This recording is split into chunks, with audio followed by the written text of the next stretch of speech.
We are live. And I probably started that off saying I'm going to shut up right now. But what's going on, Murray? Welcome. How's your week? It was good. It's a busy week. It's the Interior Design Show West here in Vancouver. So that's the business I'm in. So at the convention center all day, but great fun. And it didn't rain today. So, I mean, hey, it's already like late September in Vancouver. It's not raining. That's a plus. How was your day? That's a win in Vancouver.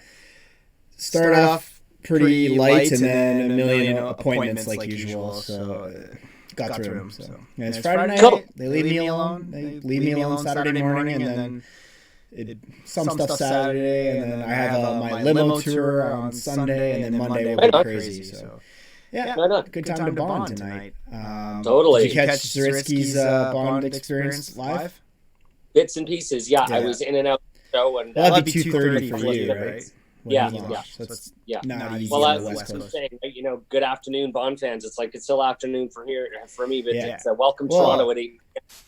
Yeah, we're probably losing the England audience right now because they're sleeping. Well, they're also getting home from the pub right now, maybe. But, yeah, exactly. We got Intrepid 007 in the chat. What's up, boys? Hey, What's up? How What's are going you? on? Thank you for joining. Thank you. Yeah, Friday night, hanging out with the podcast, the YouTube. So, crazy leaked photos this week. We won't talk specifics. Not even just this week, like the whole time pretty much. But what's your thoughts on that, Murray, for No Time to Die? Good, bad, ugly, no different, or just social media is blowing it out of proportion right now? Or? I guess a little bit of both, right? Like, Yeah. I mean, in a way, I think Bond fans are always curious. Mm-hmm. Like, we want to see like a little snippet, but we want to save. We don't want too much. But there's so much stuff out there now that you really have to kind of, pick and choose your battles. You're like, okay, do I dare watch this? Right? We all know that, like, the filming in Matera is done now. And, a few comments too, a lot seem to be like from the Bond cast, like how the tide has turned on the production. They're like, man, did we start off with a lemon? Daniel got injured, lost a director, production delay, blah. And now they're all like, oh man, has this thing gone from like 180? Like we're all a super family. The production is gelling. We're moving to our next location. And I actually, because of the social media rumors, and probably almost everyone knows this, there are two big times for movies, right? Summer blockbuster, Oscar season. Okay, so that's where you're getting the Downton Abbey. There's another new one coming out in like November. Trailer for, but I forget which one it is. The new Maleficent and all that. So there was talk that the No Time to Die trailer, which is apparently done, was going to be either released in advance of Ad Astra, that had a September release. Now I think we should all cross our fingers, considering that October 5th is Global James Bond Day, and the last of those sort of late fall Thanksgiving releases in the States is coming out before the Oscar, holiday movies and whatnot. So if everyone cross their fingers, hopefully we'll get a trailer for No Time to Die in the previews and coming soon for the release of Joker, which is October 4th. That's the Joaquin Phoenix that he's gotten like rave reviews for already. So I'm pretty sure, I would say there's an 85% chance that the trailer for No Time to Die will be released on either late, let's say London time, like 8 a.m., like, North American time, like on the 4th, to coincide with the release of Joker. And then they'll really be able to punch it up saying, hey, Global James Bond Day, check out the new trailer for No Time to Die. What do you think? Well, sounds like a genius marketing move, so we'll see, Jan, if you will do it. They haven't listened to your advice in the past, Murray. Like, I know, for coming out in 2007 with a Bond movie. Yeah. But hopefully it comes. And just on some of like the Instagram that's been like giving away some stuff. And Intrepid says like it feels like Skyfall, too many spoilers, it's getting dangerous. But we don't have all the context every time, so we might see an image, but we don't know what's necessarily going on. Is there any Bond fans that will like not watch the teaser and not watch the trailer and then just go completely blind into it? Like I think it's impossible in 2020 now, 2019 right now. Maybe like if you're a brand new Bond fan and someone just puts on Octopussy. That's the first time you've ever seen anything about Octopussy. But like, you'd have to go, 2027 and tell somebody who's never seen anything about No Time to Die, hey, you should watch this, because if we're all following this, we're gonna get snippets, TV commercials, whatever. You're gonna see more and more. Could you do it? I couldn't. No. There's no. I mean, there's no way. I used to be so against spoilers. I'm not reading script. Let's say the script leaked. I think Spectre's script leaked. I wasn't hunting for it on the internet, but if a still image shows up, sure, I'll take a look at it. So. Well, look at all the hubbub that MGM put out after they instructed a whole bunch of websites around the world to take down the Matera footage, and even the main. You're filming in a public location. Everyone knows you're there. People live in Matera, right? Mm-hmm. On a public street, people are taking videos. They post it to Instagram. Like, oh, that's cool. Then some Bond website picks it up. It's like, but I would, when you mention that, you think back, let's say like the Spectre trailer, right? The slow boat across Alta, and then little cabin. So each one of those little sort of vignettes, it's like, Bond standing on top in his pea coat with the flag in the background, top of the MI6 building. You may see a scene in there that is like maybe like 2 scenes or 30 seconds in the film. Mm-hmm. So it's one of those transitions. Maybe he has to fly somewhere. So they show like one picture of him landing at Heathrow, and that's the only scene at Heathrow. So just because he's at Heathrow and you see that scene, it's not like it's going to ruin the movie. And as I look back on that Spectre trailer, there were little chunks. Well, so you knew it was going to be an option, but you didn't know what the movie was about. No. It didn't ruin. And that's what trailers are for. The trailer was its own movie. No. It had a theme to it, like the Spectre trailer. And it has nothing to do with the real movie. It had its own movie feel to it. So we might watch the trailer if it comes out on October 5th, and we might be like, oh, it's going in this direction, but it might not, right? Yeah.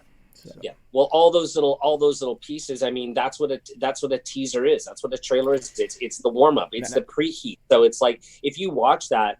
And as soon as it comes out, I mean, I think I'll probably watch it like 50 times just to see every little piece. Because I think I remember when we're going to do a video on it.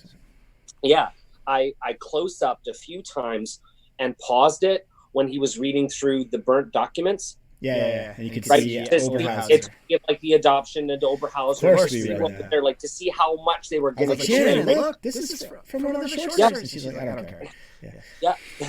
Well, and even when people saw that the first Spectre poster, right, and the bullet hole through, and then it took about a week or so for people to figure out, okay, fine, it's called Spectre, but how much are they going to delve into Spectre? Is this just a little gloss over, and they find out about Spectre for the first time, but this isn't really about Spectre? And it took a while for people to actually see that the cracks in the glass from the bullet had the 8 octopus arms in it, and the bullet hole had 2 little sort of triangular pieces at the top that was like the Blofeld's cat. Even in the bullet hole. No, I'm not serious. You look at it again, you'll see the octopus and the little cat. Okay, I'm stretching. Don't worry. I think the art department did wrong in that one, but everybody's against me on that. I don't think it's an octopus. Like, yes, that's what the art department said, but like Spectre is a ghost.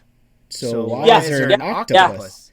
Yeah. If you look back to the original Rings, it's a ghost. And then all of a sudden it's like a weave of octopus. And it's like, I was sitting in the theater being like, I don't like this. But everybody else is like, yeah, it's always an octopus. And I'm like, tell me why. And I remember we talked about that because we said, well, a Spectre is a ghost. Like, when in Thunderball, when he's in Thunderball, when he says, I thought I saw a Spectre on your shoulder, the Spectre of defeat. Yeah. He's like, I'll give you the evil eye and all that. It's like, it doesn't make any sense, but I guess Spectre, the ghost organization, right? And I all of a sudden in the Spectre pre-title sequence, it's that octopus wrapping around, and everybody's like, yeah, it's an octopus. And I'm like, yeah, okay.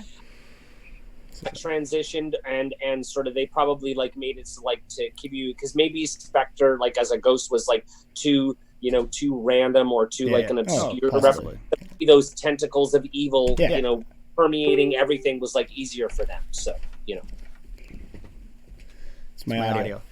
Yeah, that's the Spectre. The Spectre of defeat at your shoulder. Yeah, exactly. It's my buddy Peter. But we're talking about the spoilers. The one thing that James Bond Canada doesn't do, we don't post spoilers. We don't post official image. We didn't post any Matera photos at all on our Instagram. And that's the kind of way me and you want it to be. Other people might post left, right, and center, but yeah.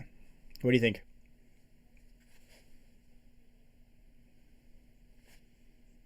Yeah.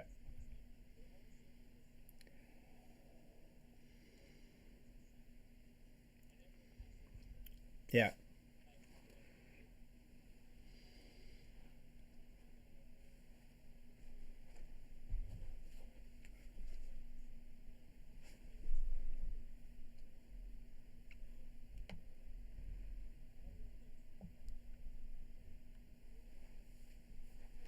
Yeah.